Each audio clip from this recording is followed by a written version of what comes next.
So கன்னிராசிக்காரங்கள் வேலையில் மிகுந்த கவனமாக இருக்க வேண்டிய காலகட்டமாகத்தான் இருக்கிறது. ஓகே. இது வரைக்கும் 11ஆம் இடத்துல கொஞ்சம் 1 மாசத்துக்கு சும்மா அப்படியே இந்த நம்ம ஊர்லாம் பெய்யும் பார்த்தீங்களா? வெயில் ரொம்ப அடிச்சு அந்த ஒரு நாளைக்கு மழை பெஞ்சு அப்படியே என்னமோ ஊட்டி மாரி, கொடைக்கானல் மாரிலாம் சென்னைய மாத்துவேன்னு சபதம் கட்டிட்டு வரும். ஆனா அடுத்த நாளே வேர்த்து தள்ளும். அந்த மாரி கொஞ்சூண்டு நல்லது பண்றேன்னு சொல்லி அதிசாரமா வந்தாரு குரு. வந்துட்டும் அப்படியே ஒரு 10 நாளுக்கு அப்புறம் அவரே வக்ரமாயிட்டாரு. முடியலடா இந்த இடத்துல அப்படின்னு திரும்ப அப்படியே மேல போறாரு. இந்த அமைப்புல இருக்கக்கூடியதெல்லாம் பார்த்தோம்னா, எகைன் 10ஆம் இடத்தில் வக்ரகதியில் குரு போய் அமரப் போகிறார். 10ல குரு இருந்தா பதவி பறி போகுமா? நான் ஏற்கனவே சொல்லியிருக்கேன் உங்ககிட்ட. ரொம்ப கிளியரா சொல்றேன்.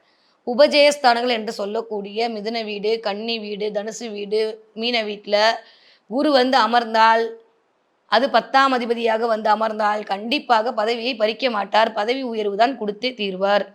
அதுவும் கன்னிராசிக்காரங்களுக்கு சொல்லவே வேணாம். கண்டிப்பாக பதவி உயர்வு தான் குடுக்க போறார். ஸோ பெருசா கவலைப்பட ஏன்னா வக்ரமா வேற இருக்காரு.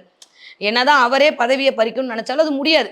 ஏன்னா அவரே ஒரு நிலைமையில இல்லாம என்ன பண்றதுன்னு தெரியாம இருக்காரு. கன்னிராசிக்காரங்கள படுத்துவோமா? வேண்டாமா? அப்படின்ற மாரி இருக்கும்போது, நம்மளுக்கு மத்த பிளான்ட்லாம் கை குடுத்து வேண்டாம், வேண்டாம் அப்படின்னு ஓட்டு அப்படி நெறைய குடுத்து உங்களுக்கு வேலையில இருந்து நிப்பாட்ட மாட்டாங்க. பட் இது வக்ரகதி ஆறனால சில பேருக்கு உங்களுடைய நேட்டல் ஹாரோஸ்கோப் எப்படி இருக்குன்னு தெரியல. ஒருவேளை கேது திசை நடக்குதுன்னு வச்சுக்கோங்க.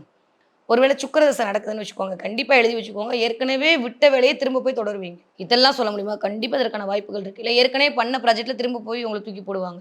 இல்ல ஏற்கனவே பண்ண ஒரு விஷயத்த மாரியான ஒரு செயல்பாடு நீங்க செய்வீர்கள்.